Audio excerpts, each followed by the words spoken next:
하나님께서 주신 말씀 시편 35편 19절에서 28절까지 말씀입니다. 구약 성경 826쪽 시편 35편 19절에서 28절까지 말씀 교독으로 읽고 28절을 함께 읽겠습니다. 부당하게 나의 원수된 자가 나로 말미암아 기뻐하지 못하게 하시며 까닭 없이 나를 미워하는 자들이 서로 눈짓하지 못하게 하소서. 무릇 그들은 화평을 말하지 아니하고 오히려 평안히 땅에 사는 자들을 거짓말로 모략하며 또 그들이 나를 향하여 입을 크게 벌리고 하하 우리가 목격하였다 하나이다. 여호와여 주께서 이를 보셨사오니 잠잠하지 마옵소서. 주여 나를 멀리하지 마옵소서. 나의 하나님 나의 주여 떨치고 깨셔서 나를 공판하시며 나의 송사를 다스리소서. 여호와 나의 하나님이여 주의 공의대로 나를 판단하사 그들이 나로 말미암아 기뻐하지 못하게 하소서. 그들이 마음속으로 이르기를 아하 소원을 성취하였다 하지 못하게 하시며 우리가 그를 삼켰다 말하지 못하게 하소서. 나의 재난을 기뻐하는 자들이 함께 부끄러워 낭패를 당하게 하시며 나를 향하여 스스로 뽐내는 자들이 수치와 욕을 당하게 하소서. 나의 의를 즐거워하는 자들이 기꺼이 노래 부르고 즐거워하게 하시며 그의 종의 평안함을 기뻐하시는 여호와는 위대하시다 하는 말을 그들이 항상 말하게 하소서. 나의 혀가 주의 의를 말하며 종일토록 주를 찬송하리이다. 아멘. 기도하겠습니다. 사랑과 은총이 충만하신 주님, 오늘도 주님의 품 안에서 깨게 하시고 주님 앞에 가장 먼저 나아와 찬송과 기도로 하루를 시작하게 하시니 참으로 감사합니다. 주님, 우리가 걸을 수 있고 우리가 숨 쉴 수 있고 우리가 찬양할 수 있고 우리가 들을 수 있는 한 항상 주님의 말씀을 듣게 하시고 주의 전에 나와 기도하는 것을 기뻐하게 하여 주옵소서. 사랑과 은총이 충만하신 주님, 우리 안에 있는 많은 근심거리와 기도 제목들이 있습니다.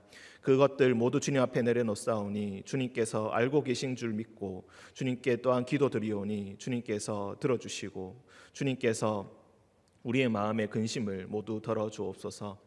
주님, 우리 가운데 어쩔 수 없는 육체의 질병과 마음의 환난으로 말미암아 고난당하는 자들이 있사오며 또한 그 옆에서 그를 보살피고 있는 많은 가족들이 있습니다. 눈물로 기도하는 가족들이 있사오며 주님, 자신의 일을 하지 못한 채 가족들의 간호에 매달리고 있는 많은 가족들이 있습니다. 주님, 모두 찾아가 주셔서 위로하여 주시고 주님의 뜻 안에서 이 모든 것들이 순적하게 잘 해결되는 역사를 경험하게 하여 주옵소서. 거룩하신 예수님의 이름으로 기도합니다. 아멘. 네, 오늘 말씀은 시편 35편 19절부터 28절까지 말씀입니다. 아마도 너무 길어서 이 시편을 지금 두 번으로 잘라서 이렇게 묵상하게 되는 것 같습니다. 어제 부분까지 함께 우리가 간략하게 살펴보면서 말씀을 보고자 합니다. 이 시편은 먼저 세 부분으로 나눌 수 있습니다. 첫 번째는 1절부터 10절까지 말씀이고 11절부터 18절까지가 그 두 번째, 그리고 우리가 오늘 읽은 본문이 19절부터 28절, 이것이 세 번째입니다. 그 기준을 어떻게 나눌 수 있는가? 첫 번째 1절을 보시면은 여호와여 나와 다투는 자와 다투시고 나와 싸우는 자와 싸우소서라고 하면서 8절까지 쉽게 얘기해서 나를 모함하고 지금 나와 싸우는 자에 대해서 저주의 말을 하고 있습니다. 6절 같은 경우가 5절 6절이 대표적이라고 할 수 있는데 그들을 바람 앞에 겨와 같게 하시고 여호와의 천사가 그들을 몰아내게 하소서. 시편 1편 4절의 말씀을 떠올리게 합니다. 6절 그들의 길을 어둡고 미끄럽게 하시며 여호와의 천사가 그들을 뒤쫓게 하소서. 원수들이, 나의 원수가 나의 생명을 찾고 있는 자들이 저주를 당하여서 함정에 빠지고 뒤쫓음을 당하게 되고 바람의 앞에 있는 겨와 같이 날려가게 해주십시오. 8절 멸망이 순식간에 그에게 닥치게 하시며 그가 숨긴 그물에 자기가 잡히게 하시며 멸망 중에 떨어지게 하소서. 사실 섬뜩할 정도로 아주 솔직한 고백이 아닐 수가 없겠습니다. 억울한 일을 당하고 누군가에게 모함을 당하고 거짓말로 모함을 당할 때에 우리의 솔직한 심정이 아마 이와 같을 것입니다. 이렇게 8절까지 나의 원수된 자들을 멸망하게 해주십시오라고 기도한 후에 9절과 10절에서 내 영혼이 여호와를 즐거워하며 그의 구원을 기뻐하리로다. 내 모든 뼈가 이르기를 여호와와 같은 이가 누구냐? 그는 가난한 자를 그보다 강한 자에게서 건지시고 가난하고 궁핍한 자를 노력하는 자에게서 건지시느니라 하리로다. 이렇게 여호와 앞에서 서원하는 기도, 구원을 기뻐하는 그런 기도, 이것을 지금 드리고 있습니다. 갑자기 어조가 좀 바뀌었다라고 할 수 있겠습니다. 원망과 저주의 기도를 하다가 하나님 앞에 내가 그 구원을 기뻐하겠습니다. 이 표현은 하나님께서 반드시 나의 원수된 자들을 물리쳐 주실 것을 미리 기대하고 확신하면서 하나님께 드리는 기도라고 할 수 있을 것이고, 내가 미리 그것을 예측하고 미리 감사드립니다라는 표현으로도 우리가 생각할 수가 있습니다. 11절에서 다시 어조가 바뀝니다. 불의한 증인들이 일어나서 내가 알지 못하는 일로 내게 질문합니다. 이렇게 또 상대방 악한 자들에 대해서 쭉 이야기한 다음에 18절에 보시면은 내가 대회 중에서 주께 감사하며 많은 백성 중에서 주를 찬송하리이다. 대회, 많은 백성 중에서 감사하고 찬송하겠다. 여기서 대회라는 것은 예루살렘 성전에서 함께 모여서 제사 드리고 예배 드리는 것을 의미합니다. 시편에서 종종 나오고 있습니다. 많은 백성들과 함께 예배를 드리다가 하나님께서 내게 베풀어 주신 은혜와 구원을 갑자기 간증하는 장면들, 그리고 높이 여호와의 성호를 찬송하면서 주님께서 내게 은혜를 베푸셨다, 나에게 행하신 일들을 고백하면서 알리는 것, 이것을 의미합니다. 이렇게 11절부터 17절까지 문제는 해결되지 않았습니다. 17절에 보시면은 주여 어느 때까지 관망하시려 하나이까. 지금 악한 자의 계교가 나를 넘어뜨리려는 그 계략이 계속해서 진행 중입니다. 하나님께서 언제쯤 간섭하셔가지고 이 모든 것을 끊어주실지, 나의 무죄함과 나의 억울함을 많은 사람들 앞에서 깨닫게 해주실지, 그것을 계속해서 갈구하고 있는데 아직은 문제가 해결되지 않았습니다. 그 문제를 해결해 주신다면 주님, 내가 대회 중에서 주께 감사하겠습니다. 주께서 내게 구원을 베풀어 주신다면 많은 사람들 앞에서 이것을 간증하겠습니다라고 고백하고 있는 것입니다. 지금 사실 이 두 번째 부분에서 우리가 나를 대적하는 악한 자들의 정체에 대해서, 그리고 어떤 일을 행하였는지에 대해서 우리가 짐작할 수가 있습니다. 왜 이렇게 내가 억울해하고, 내가 왜 이렇게 화가 나 있고, 내가 왜 이렇게 분노에 차 있고, 내가 왜 이렇게 절망 가운데 빠져 있는가. 13절과 12절이 가장 정확하게 알려줍니다. 내게 선을 악으로 갚아 나의 영혼을 외롭게 한다. 13절 그들이 병들었을 때에 나는 굵은 베옷을 입고 금식하며 내 영혼을 괴롭게 하였다.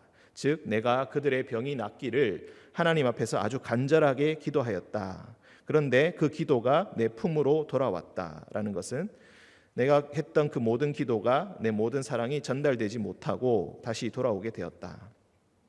내 기도가 내 품으로 돌아왔다는 것은 우리가 악한 자나 혹은 은혜를 모르는 내 이웃을 위해서 기도했는데 그 선을 악으로 갚게 되었을 때 내가 했던 그 모든 축복의 기도가 다시 나에게로 돌아온다라는 그런 구절로도 우리가 너무나 잘 알고 있습니다. 14절 내가 나의 친구와 형제에게 행한 같이, 그러니까 친구와 형제가 아닌데도 불구하고 형제와 친구에게 한 것처럼 그렇게 마음을 쏟아서 내가 기도하고 내가 그들을 사랑해 주었는데, 즉 그 뒤에도 내가 몸을 굽히고 슬퍼하기를 어머니를 곡함같이 하였도다. 어머니를 위하여서 기도하는 것처럼, 곡함같이 어머니를 보낸 것처럼 그렇게 슬퍼하면서 그들의 슬픔을 나의 슬픔처럼 그렇게 여겼는데 하지만 내가 넘어졌을 때, 내가 상황이 좋지 못할 때 15절에 내가 넘어짐에 그들이 기뻐하여 서로 모였다. 불량배가 내가 알지 못하는 중에 모여서 나를 치며 찢기를 맞이 아니하도다. 이렇게 배신당한 그 마음, 사랑했었고 또한 그 쏟았던 그 마음들이 모두 다 배신당한 그런 상황, 그런 절망, 그런 슬픔, 분노. 그래서 1절부터 8절까지 그렇게 혹독하게 그들을 멸망하게 해달라고 기도했는지도 모르겠습니다. 정말로 솔직한 고백이 아닐 수가 없겠습니다. 이렇게 두 번째 부분이 끝나고 오늘 우리가 읽은 부분이 바로 세 번째 부분입니다. 그 원수된 자들의 행태가 계속해서 심해지고 있습니다. 부당하게 나의 원수된 자가 나로 말미암아 기뻐하지 못하게 하시며 까닭없이 나를 미워하는 자들이 서로 눈짓하지 못하게 해주십시오. 그들은 화평을 말하지 아니하고 오히려 평안히 땅에 사는 자들을 거짓말로 모략합니다. 서로 다투다가 이런 일들이 벌어진 것이 아니라 평안하게 잘 지내고 있는데 아무 일 없이 아무 갈등의 요소가 없이 가만히 잘 지내고 있었는데 갑자기 거짓말로 모략을 시작한다. 그저 한 사람이 질투나고 어쩌면은 한 사람에 대해서 시기하는 마음을 가지고 있고 때로는 마음에 들지 않는 부분이 있다고 해서 갑자기 거짓말로 혹독하게 한 사람을 몰아붙이고 있다는 것입니다. 또 그들이 나를 향하여 입을 크게 벌리고 하하 우리가 목격하였다 하나이다. 우리가 21절부터는 또 21절부터 해서 23절까지는 우리가 법률적인 문제로도 우리가 이해할 수 있겠습니다. 즉 거짓말과 위증으로 법정에 나아가서 거짓말을 하는 것입니다. 입을 크게 벌리고 하하 우리가 목격하였다. 한 것이 없는데 갑자기 네가 악한 짓을 하는 걸 우리가 보았다. 이렇게 이야기합니다. 구약에서 즉 옛날의 시대에는 우리가 녹취할 것도 없었고 녹화할 것도 어떤 장비도 없었기 때문에 법정에서 무언가를 증거하기 위해서는 항상 증인이 필요했습니다. 증인은 꼭 2명에서 3명, 3명이 항상 필요했습니다. 그런데 이 사람들이 만약에 매수가 되거나 아니면 악한 마음을 품어서 위증을 해버리면은 그 사람은 바로 엄벌에 처해지게 된다는 것입니다. 그래서 이런 배경에서 위증하지 말라는 율법의 말씀이 계속해서 반복해서 나옵니다. 그리고 그 위증한 자들은 아주 혹독한 벌을 당하게 될 것이고 그리고 그 위증으로 말미암아 기대했던 즉 사람이 골탕을 먹고 선한 자가 골탕을 먹게 하려고 했던 그 모든 계략대로 그에게 똑같이 행해 주어라라는 율법이 신명기에 나오고 있습니다. 이런 배경에서 우리가 마태복음의 말씀도 떠올릴 수가 있겠습니다. 두세 사람이라도 내 이름으로 모인 곳에는 내가 그와 함께 있다라는 우리 말씀을 너무나 잘 알고 있을 것입니다. 그 말씀도 동일한 맥락에서 우리가 이해할 수 있습니다. 이렇게 악한 자들이 입을 크게 벌려 한 목소리로 네가 악한 짓을 하는 것을 보았다라고 몰아붙인다면은 나는 거기에 넘어갈 수밖에 없는 그런 상황인 것입니다. 어찌나 답답하고 슬픈 상황이 아닐 수가 있나. 나와 평소에 사이가 좋았던 사람이 마음을 모아서 내 형제, 내 자매, 내 친구라고 여겼던 사람들이 갑자기 나를 배신하고 이렇게 악한 말로 나를 공격하고 있다는 것입니다. 22절, 23절 우리가 그런 사람이 의지할 것은 오직 주님밖에 없다. 여호와여 주께서 이를 보셨사오니 잠잠하지 마옵소서. 주여 나를 멀리하지 마옵소서. 나의 하나님 나의 주여 떨치고 깨셔서 나를 공판하시며 나의 송사를 다스리소서. 공판한다 나의 송사를 다스려 주십시오라고 이렇게 하나님께 부르짖고 있는 것입니다.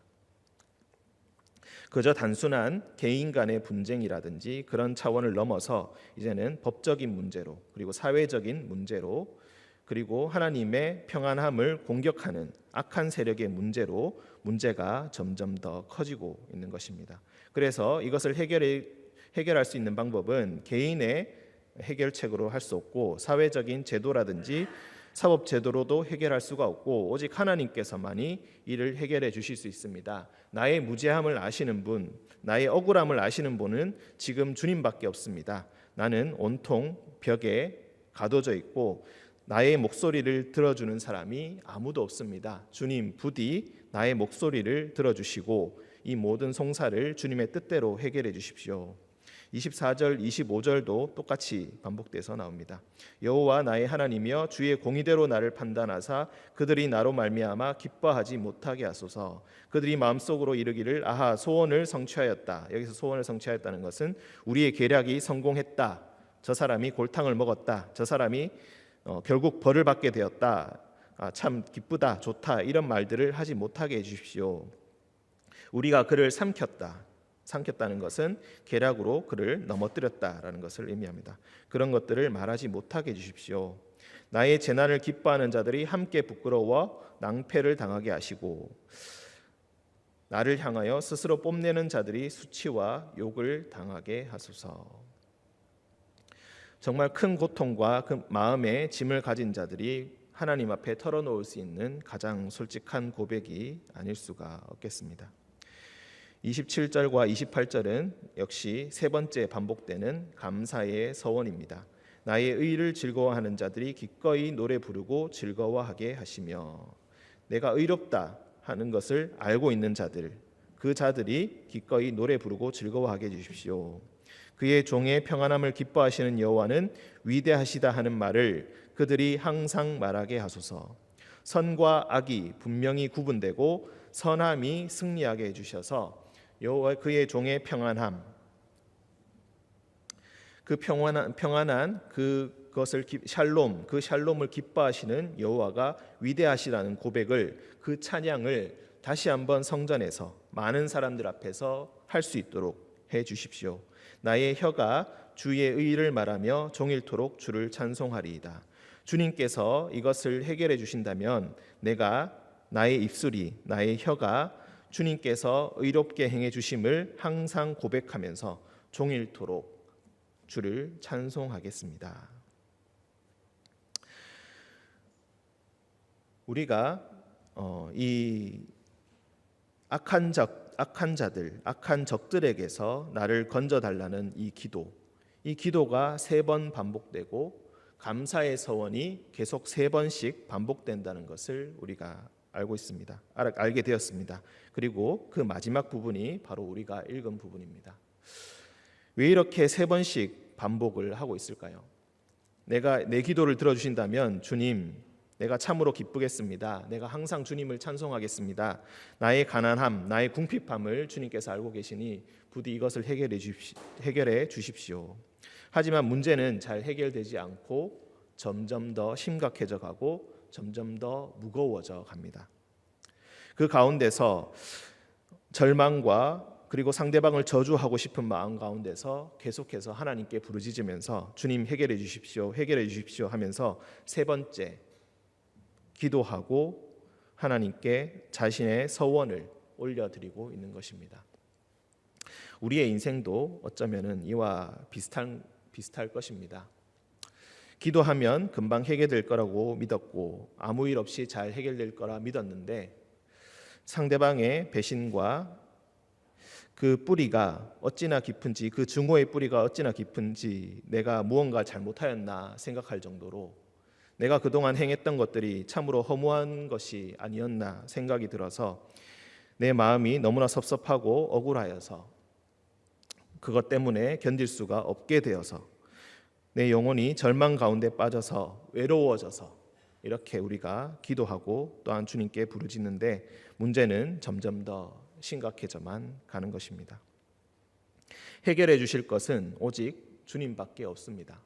나의 상황은 너무나 외롭기 짝이 없습니다. 왜냐하면 나의 목소리를 들어주는 자가 아무도 없고 내가 의롭다고 해주는 사람이 곁에 없기 때문입니다. 하지만 주님께서는 모든 것을 알고 계시고 주님께서는 이것을 해결해 주시는 그런 분이십니다. 혹시 이 시편의 고백처럼 너무나 억울하고 마음이 힘든 가운데 있으신 분이 있다면, 그리고 내가 마음을 다하여 사랑하고 친구와 형제에게 행함같이 행하였는데 그 마음이 배신당하여서 너무나 슬픈 분들이 있다면은 주님께서 그 마음에 평안함을 허락하여 주시고 하나님께서 그 모든 것을 알고 계시니 언젠가는 분명히 해결해 주시리라는 그런 믿음을 가지고 살아가는 우리 모든 성도님들 되시기를 주님의 이름으로 축원드립니다. 함께 기도하겠습니다. 사랑의 주님, 때로는 우리의 마음이 답답하여 견딜 수 없을 때가 있습니다. 우리의 처한 상황이 억울하고 힘들 때가 참으로 많이 있습니다. 주님, 나의 의로움을 아시는 분은 오직 주님밖에 없음을 깨닫고 오직 주님 앞에 나와 부르짖는 것 외에는 아무런 방법이 없을 때가 있습니다. 주여, 어느 때까지 관망하시려 하시나이까? 언제까지 나의 원수들이 나의 넘어짐을 보고 기뻐하게 하시겠습니까? 주님, 부디 나의 의로움이 밝혀지고 많은 사람들 앞에서 그것들 찬양하면서 간증할 수 있도록 주님, 하루빨리 이것을 해결해 주십시오. 이 기도가 모든 억울한 상황 가운데 처한 형제 자매들에게 이르게 하시고 우리 모든 의림의 성도들에게 이르게 하여 주옵소서. 거룩하신 예수님의 이름으로 기도합니다. 아멘.